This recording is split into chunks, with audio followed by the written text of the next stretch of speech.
Welcome to the What Happens Next podcast. And today we've got a short episode, but one that's fundamentally important. Let me tell you why. The reason this is so important is because when people tell us about their lives, their financial situation, their life in general, one of the things that they often miss out on is deep human social connections. We're often busy in our lives, building businesses, having careers, focusing on our intellectual and occupational well-being, that friends take a back seat.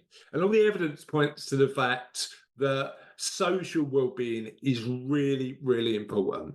So in today's podcast, I want to talk about why social well-being is important and just the one really simple thing you can do to improve your social well-being today. We're on a mission with What Happens Next to help as many people as we can navigate the next chapter of their life. So I need a favour. I'd like you to visit our YouTube channel at What Happens Next Life, and we'll make sure we put a link to the YouTube channel in the comments. Enjoy the videos, like the ones that you get benefit from, but most importantly, please subscribe. We want to help as many people as we can with What Happens Next, and subscribing to our YouTube channel for free is the easiest way you can help us.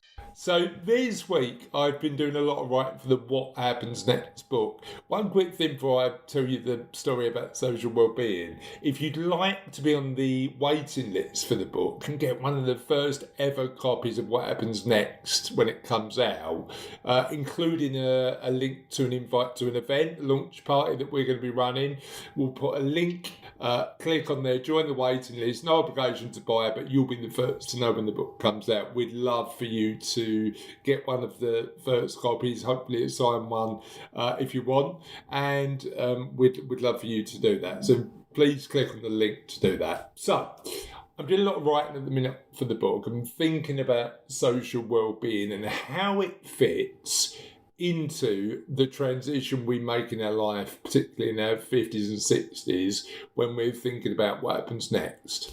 And I've just realised that for new visitors of the onto the What Happens Next YouTube channel, I haven't explained who I am, so I better do that first. My name's Chris Ames. I'm a financial planner, childhood financial planner, and I run my own business. I'm also an author. I've written books on such diverse subjects as pensions and kindness, and my next book, as I mentioned, is coming out soon. And I'm a dad. I'm a dad of two girls, 12 and 20.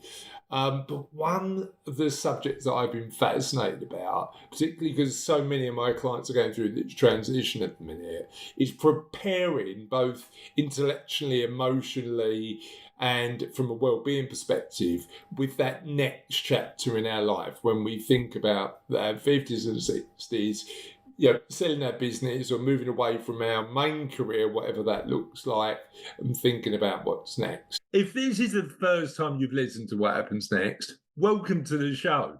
We are committed to making sure that we do as much as we can to help you navigate whatever's next in your life.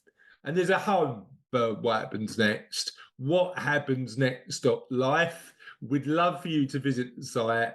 On it, you will see loads of interviews, a link to take the What Happens Next quiz, an opportunity to sign up to the waiting list for the book, and much, much more. Take a look at the website, and we'd love to know what you think. And one of the things that often I find that a lot of our clients have done is neglected their social well-being. Now, this might be a bit of a controversial thing to say, but when I look at me and my wife, she's great at maintaining social connections, and I'm less great. Now, I don't know if that's a male-female thing, or I'd love for you to comment in the comments below whether I'm wrong on that. But actually, she's great and I'm not. But one thing I've done over the last couple of years, which is so simple, that's really improved my social well-being, improved the connection I make with my friends, and actually improved their social well-being too, is check in. Just make sure every now and again you're sending a text, particularly if one of your friends is going through a tough time, just simply asking how they are. Sounds really simple, but in our busy lives, we often neglect the simple check-in as a way to make sure they're okay. Now, this week, because I've tried to make a habit out of checking in with my friends more often, because I know it helps me. I want to maintain that relationship with my friends. I've sent 8 or 9 messages this week, just checking in with friends, seeing how they are, and making sure they're okay.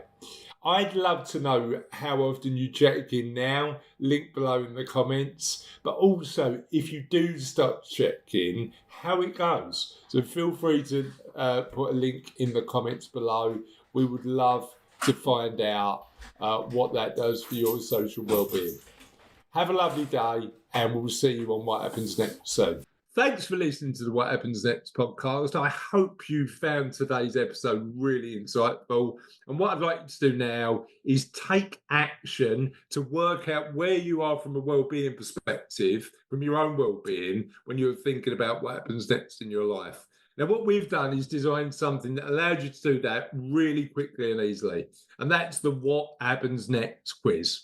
It takes 5 minutes to do, and you'll get the results in your inbox immediately. Simply visit whathappensnext.life/quiz to take the quiz now. Hopefully that's useful.